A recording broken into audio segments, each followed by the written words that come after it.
Olá, meus amigos, olá, minhas amigas do canal Raciocínios Espíritas, tudo bem?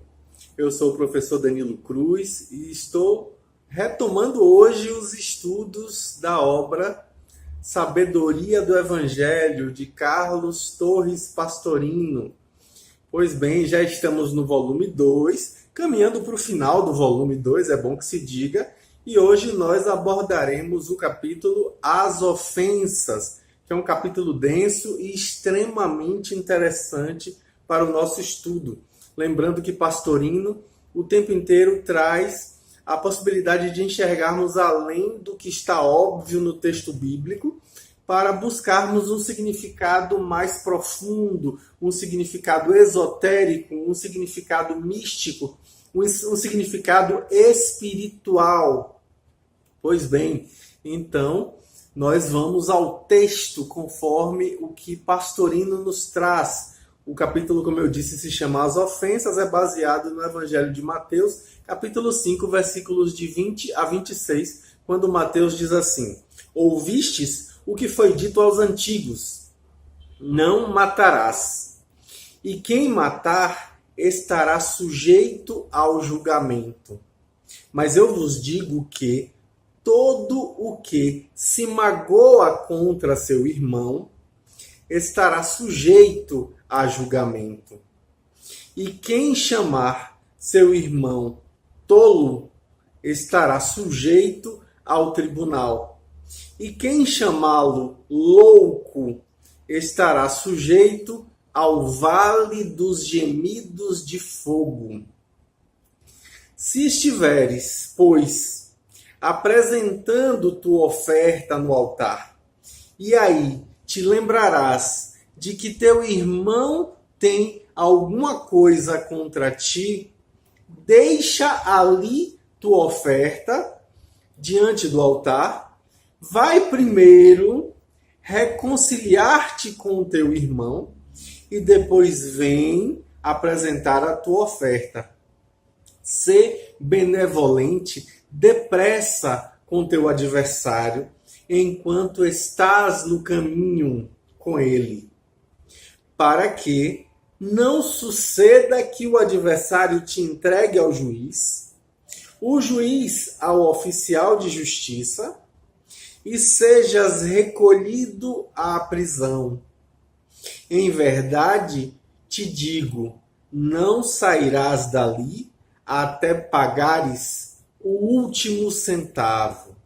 Esse é o texto inicial e a gente agora vai para o texto de Lucas, baseado lá no capítulo 12, versículos de 54 a 59, ou seja, um pouco mais curto. Lucas diz assim: Disse também a multidão: quando vedes aparecer uma nuvem no poente, logo dizeis que vem chuva.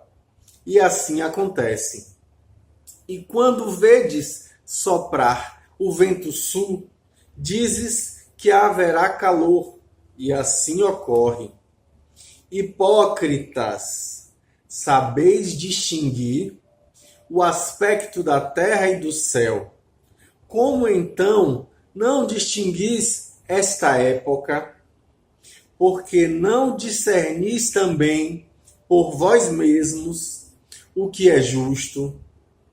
Quando, pois, vais com teu adversário ao magistrado, fazei o possível para, no caminho, te livrares dele, para que não suceda que ele te arraste ao juiz e o juiz te entregue ao oficial, e o oficial te lançará na prisão. Digo-te que não sairás dali até pagares o último centavo. Olha aí que texto interessante. Pastorino vai trazer que, justamente a partir desse momento, nós encontramos uma confirmação prática do sentido do versículo 17 desse capítulo, em que Jesus afirma ter vindo para aperfeiçoar a lei. São 5 oposições entre as palavras da Torá e os ensinamentos mais elevados e mais rigorosos de Jesus.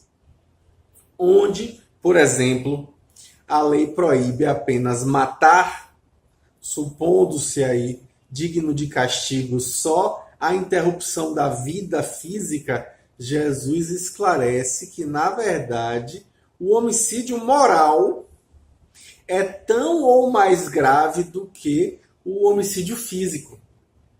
E justamente por isso, esse homicídio moral é passível de resgate doloroso. Então, para um esclarecimento com relação a esse assunto, o Pastorino diz que é feita uma divisão em 3 graus, caminhando-se do menor até o maior, até chegar num clímax. Porque Jesus nem admite sequer a hipótese do homicídio físico. E aí a gente vê o quê? Pastorino aponta esses 3 pontos. Primeiro ponto, o desgosto ou a mágoa correspondente ao grego aí, orgizon menos, que é simples movimento íntimo de ressentimento, sem qualquer repercussão exterior. É uma coisa reprochável na visão que Jesus traz. No segundo ponto, o aborrecimento que se exterioriza no injúria, embora leve, chamando-se a criatura, por exemplo, de tola, que em hebraico é raka, como a gente vê no Evangelho segundo o Espiritismo. Isto é, reiga ou reigar, que significa cabeça oca, numa demonstração de desprezo. E em terceiro lugar, a zanga, que se exterioriza realmente como uma ofensa grave, como uma ofensa caluniosa, em que se classifica a pessoa de louca, que em hebraico é moré e em grego é moros. Com isso, causando, obviamente, prejuízos morais graves à pessoa, desprestigiando ela, justamente porque coloca nela a irresponsabilidade a ela atribuída sem base na verdade dos fatos. E aí Pastorino diz que a cada uma dessas gradações corresponde um tipo diferente de condenação. Quais são? Primeiro, o sujeito a julgamento simples, que é aquele inicial. O segundo é o sujeito a julgamento do sinédrio, ou seja, da autoridade vigente. E o terceiro é sujeito ao vale dos gemidos para ser purificado pelo fogo. Com relação aí à palavra dina, a gente vai traduzir como sendo vale dos gemidos, como aponta Pastorino, mas aí a gente vai deixar para explicar isso no final do nosso vídeo de hoje, como o Pastorino faz no capítulo dele, né? Então, a gente compreende assim que, primeiro, quem se magoa, permanecendo ressentido, sem perdoar, ou seja, sem esquecer a ofensa, embora a pessoa fique calada, ela vai, obviamente, perder a sintonia interna com Deus, que é o amor. Porém, o movimento é puramente íntimo, então ele é culpado perante a sua consciência apenas. E por isso, ele está sujeito ao resgate de um karma, usando a palavra que Pastorino usa, estritamente pessoal. Segundo, Pastorino diz que quem se ofende com algo e se destempera, dando ao adversário apelidos, né, epítetos de desprezo, tolo, cabeça oca, esse fica inculpado perante o tribunal da comunidade, que aí é simbolizado pelo sinédrio. Por quê? Porque ele adquiriu um karma grupal, usando as palavras de Pastorino, já que a sua ação feriu uma outra pessoa. Então, houve aí um envolvimento coletivo. E em terceiro, quem se ofende exterioriza a sua ira e atribui ao adversário esses apelidos, esses epítetos caluniosos como louco, maluco, se torna culpado perante o tribunal geral, porque a calúnia, como disse Pastorino, quando espalhada, não mais pode ser desfeita. E aí o prejuízo causado não consegue ser remediado.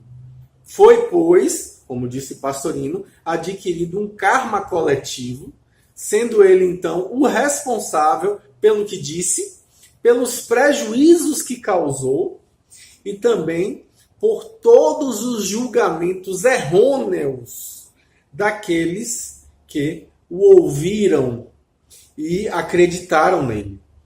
Então, esse karma coletivo, para ser resgatado, vai precisar passar justamente pelo fogo permanente das dores, que nunca se apaga no Vale dos Gemidos, que na verdade é o planeta Terra. Esse Vale dos Gemidos é o planeta Terra, que é também chamado de Vale de Lágrimas, como a gente vê em muitos textos espíritas. E aí a gente percebe que os versículos seguintes vão conter uma hipérbole para demonstrar justamente a superioridade do amor. Jesus vai mostrar o quê?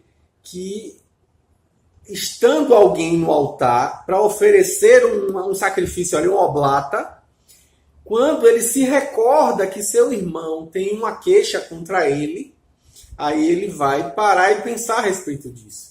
E aí, Pastorino diz que para salientar quanto o amor é superior aos sacrifícios, conforme a gente vai ver, por exemplo, Oséias no capítulo 6, versículo 6, Jesus diz que é para ele deixar ali a sua oferta e primeiro se reconciliar com seu irmão. Vai nos mostrar assim que a adoração e mesmo a oração não tem absolutamente efeito nenhum se não estivermos com o coração limpo, vibrando numa frequência do amor. Então, por isso, ele continua nos ensinando que jamais devemos levar as nossas questões diante dos tribunais para reclamar justamente dos nossos direitos, reclamar os nossos direitos, porque, como disse o Pastorino, né, onde começa o direito, acaba o amor. Ele apontando aí uma frase de Pietro Ubaldi. Ele volta e meia cita Pietro Ubaldi, né? Então, nós não devemos nem permitir que alguém vá aos tribunais contra nós também. É preciso que a gente reconcilie, ainda que perdendo aparentemente o lucro espiritual ali na situação, vai ser muito compensador. Porque a gente, perdendo ali, está ganhando do lado de cá, do lado espiritual. Então, se alguém tem uma queixa, vamos a ele, cedamos tudo, contanto que a gente mantenha a nossa paz, a nossa sintonia com o amor.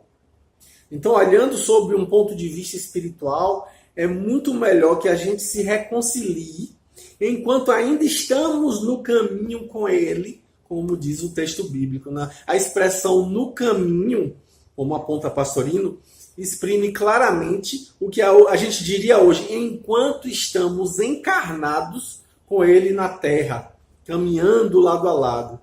Então é preciso aí a gente confrontar essa fala com a fala assim: sabemos que se a nossa casa terrestre, nessa tenda de viagem, for desfeita, temos de Deus um edifício, casa não feita por mãos, eterna nos céus. Como diz Paulo na sua segunda epístola aos Coríntios, no capítulo 5, no versículo 1. Ou mais adiante também a gente vai ver o quê? Andai com sabedoria com os que estão de fora, remindo o tempo. Na carta aos Colossenses, Paulo fala isso no capítulo 4, no versículo 5. E também, exortai-vos uns aos outros todos os dias, durante o tempo que se chama hoje. Na epístola de Paulo aos Hebreus, capítulo 3, versículo 13. E também mais adiante no: se invocais como Pai aquele que, sem se deixar levar dos respeitos humanos, julga segundo a obra de cada um, viveis sem temor durante o tempo de vossa peregrinação. Na primeira epístola de Pedro, no capítulo 1, versículo 17. Ou também mais adiante, quando diz assim, ó: tenho por justo, enquanto estou nesta tenda de viagem, despertar-vos com recordações, sabendo que brevemente hei de deixar esta tenda de viagem. Também Pedro, na sua segunda epístola, no capítulo 1, versículos 13 a 14. E ainda, embora aí de forma muito mais velada, a gente vai encontrar na segunda epístola aos Coríntios, na epístola de Paulo aos Hebreus, no capítulo 4, na primeira epístola de Pedro, capítulo 5, versículo 9, a gente tem muitas formas de reforçar isso. Então, embora a própria denominação da comunidade dos cristãos, nos primeiros tempos ali, que eram os mais legítimos, justamente porque estavam ali mais próximos à fonte. Confirma, né, essa interpretação, porque eles se classificavam justamente como os do caminho, a casa do caminho, como a gente vê também, né, em Atos, no capítulo 9, versículo 2. Só mais tarde, em Antioquia, ou Antioquia, é que eles passaram a ser conhecidos como cristãos, ou seja, seguidores do Cristo, mas antes eram os do caminho. Então tudo isso, e aí vem a advertência muito séria, muito severa, muito séria mesmo e severa, para que a gente não seja entregue ao juízo, ou seja, a nossa consciência liberta, nosso eu profundo, que nos manterá justamente na prisão, ou seja, no corpo, nas sucessivas encarnações, como aponta Pastorino, das quais a gente não vai conseguir se libertar enquanto não tivermos pago até o último ceitil, o último centavo. Enquanto não for resgatado todo o karma, não sairemos da roda das reencarnações, como os hebreus chamavam de Gilgal, né? E os hindus chamam de Sansara. Pois bem, o texto de Lucas, como aponta Pastorino, aparece, na verdade, em um outro contexto, mas o ensinamento é justamente o mesmo. O exemplo aí é tirado justamente da facilidade que o povo tem de conhecer com antecedência o tempo que haverá de acontecer, né? Então a nuvem do poente denota chuva e o vento do sul, realmente do sudoeste, o chamado vento siroco, em grego notos, traz o calor do norte africano. No entanto, não sabem conhecer, apesar de saber dessas coisas do clima, não sabem reconhecer a vida espiritual. Então vem depois a mesma advertência que em Mateus a respeito da necessidade de reconciliação com os adversários, enquanto ainda estão encarnados com eles. Então nós sabemos, como disse Pastorino, que os adversários reencarnam quase sempre como familiares, como parentes próximos, justamente com a finalidade de reconciliar, para que isso seja mais fácil aí através das ligações sanguíneas. Então, a aproximação dos adversários através da reencarnação como pais, como filhos, como irmãos, é automática. E aí a gente vê que o ódio une tanto quanto o amor, justamente porque o pensamento de quem odeia como de quem ama, se fixa nos seres amados, no caso do ódio, morbidamente, né? E aí a gente vê que, a gente percebe que o pensamento é uma força que une sintonicamente, cola. Então, disso prevalece a lei para provocar as reconciliações, enquanto os seres estão no véu do esquecimento da encarnação, justamente recobrindo as causas desse ódio do passado. Então, a individualidade esclarece muito bem as personalidades, ou seja, Jesus esclarece as pessoas de que o estado atual em que se encontram é um simples e ilusório percurso de viagem e que não convém brigar, não convém contendas durante esse caminho transitório. Muito pelo contrário, a gente precisa aproveitar essa caminhada, essa oportunidade, essa caminhada rápida, como aponta Pastorino, né, para uma reconciliação plena com todos os adversários, enquanto esse esquecimento, esse olvido das causas nos amortece a dor dos efeitos. Então, quem não souber aproveitar esse ensejo, se valer desse ensejo, ao revés, continuar a alimentar separações, a alimentar contendas, aumentando seus débitos, permanecerá na prisão da sua própria consciência, na necessidade de reencarnar, até resgatar todo o seu karma, usando a palavra que Pastorino usa, de modo integral. Então, a individualidade avisa as criaturas, sejam inteligentes, sejam espertas, aprendam a conhecer o resultado das suas ações, assim como já perceberam a constância dos sinais que precedem as chuvas, que precedem o calor.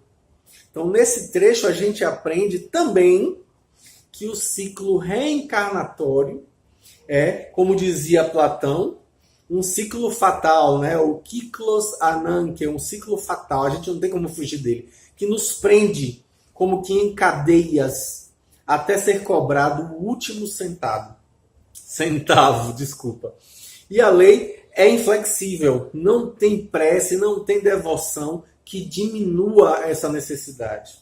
Então a misericórdia se manifesta de um outro modo, dando-nos oportunidades novas, dando-nos repetidas oportunidades para realizarmos o pagamento, ou seja, para justamente através dessas novas encarnações, conforme diz Pietro Baldi, né, no livro Queda e Salvação, na página 61, a gente tem essa misericórdia divina nessas novas reencarnações. Então, o único meio de resgatarmos mais depressa é nos dedicar ao serviço por amor ao próximo.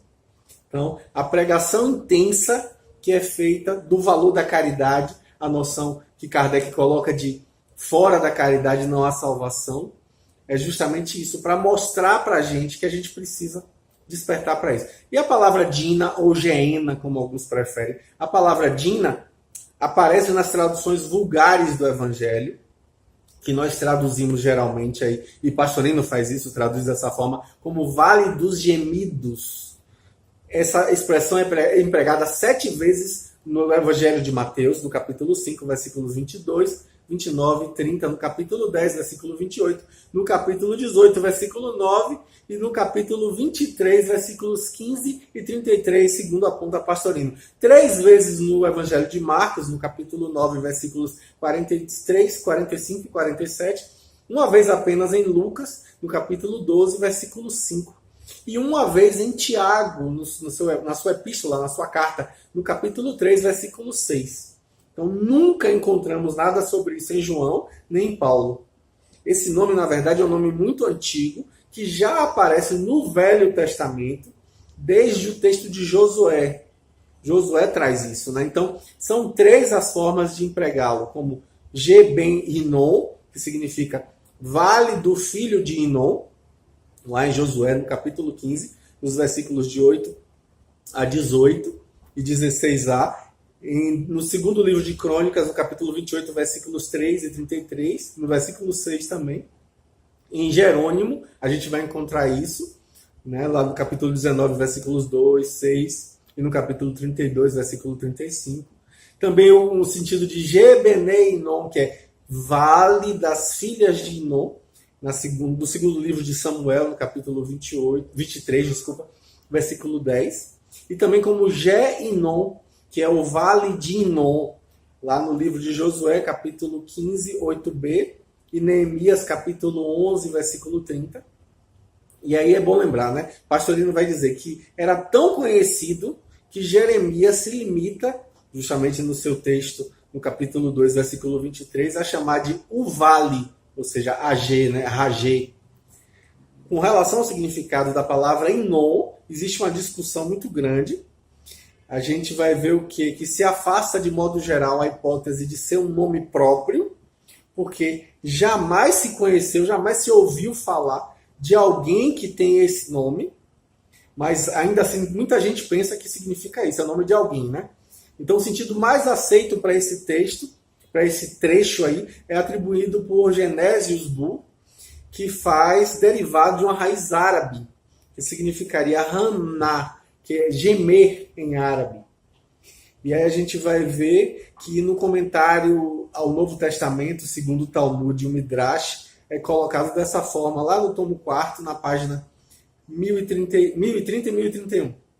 Essa etimologia lá é acatada, classificando como sendo a etimologia popular. Então, nesse caso, Inon, ou Rinon, significa gemidos, lamentações.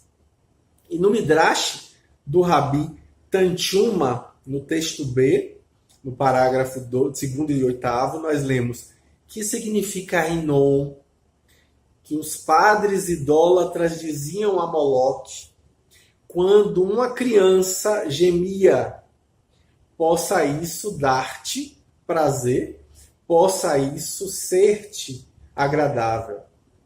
Na tradução dos 70, Pastorino vai dizer que a gente encontra as seguintes transcrições do grego.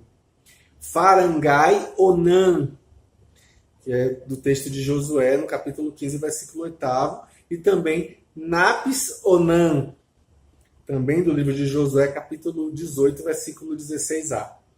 Onde, evidentemente, aí o sigma que tem nessa palavra entrou no lugar do espírito rude.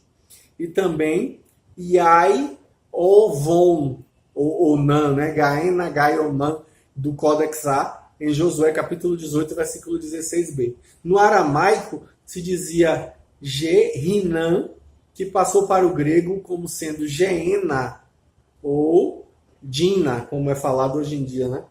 Então, com a queda do M no final, como também acontece com a palavra Maria, que era Miriam, aí perde o M, Mireia, e aí fica Maria. Pois bem, trata-se, na verdade, o Geena, de um vale verdejante e ameno, que é sempre verde, mesmo quando em volta todas as árvores se ressecavam pelo calor. Ali estava, como diz Pastorino, construído o altar de Moloque ou Meleque, onde eram queimadas vivas as crianças para aplacar a terrível divindade, que na verdade era um espírito atrasado chamado Moloque.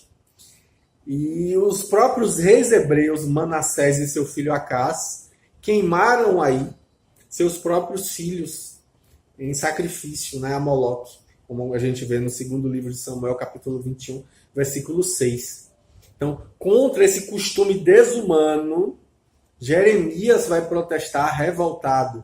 E o rei Josias destruiu o local do culto, fazendo dele, na verdade, um depósito, um lixo, o lixão de Jerusalém. É um monturo onde se lançavam os cadáveres dos animais e também das pessoas consideradas indignas, sendo ali tudo queimado para não empestear as redondezas. Dizem que jogavam até enxofre para ficar o tempo inteiro pegando fogo. Mas logo após a morte de Josias, esse culto foi restabelecido naquele mesmo vale, segundo o segundo livro de Samuel, no capítulo 23, versículos 29, 30, 32, 37, e no livro de Jeremias, capítulo 11, versículos 9 e 10. Também no livro de Ezequiel, lá no capítulo 20, versículos 30 a 31, a gente vê que há ali uma ameaça aos israelitas por essas crueldades inomináveis. Os livros apócrifos, os que não são aceitos, atribuem a esse vale o símbolo do castigo dos maus. Então essa ideia acabou tomando corpo, passando o Vale dos Gemidos a simbolizar, na verdade, o castigo que purifica os pecadores. E como tal, representa, na verdade, o planeta Terra, como se pode ver ainda hoje, justamente, na antiquíssima prece Salve Rainha, onde a Terra ainda é chamada de Vale de Lágrimas. E aí Pastorino vai dizer que a escola de Shammai admitia a Geena ou Dina como, na verdade, uma purificação através do fogo, de onde sairiam os espíritos para se juntarem aos justos, como nós lemos numa baraita do tratado Rosh Hashanah, que é o texto em que Léo tende mais para a misericórdia, justamente porque a mesma baraita, né, se lê ali, na verdade, os discípulos de Léo dizem que o que é grande em misericórdia inclina a balança para a misericórdia. Ou seja, introduz os medíocres na vida do mundo futuro. Ou seja, o Pastorino vai pontuar aí, fá-los reencarnar, né? Faz eles reencarnarem.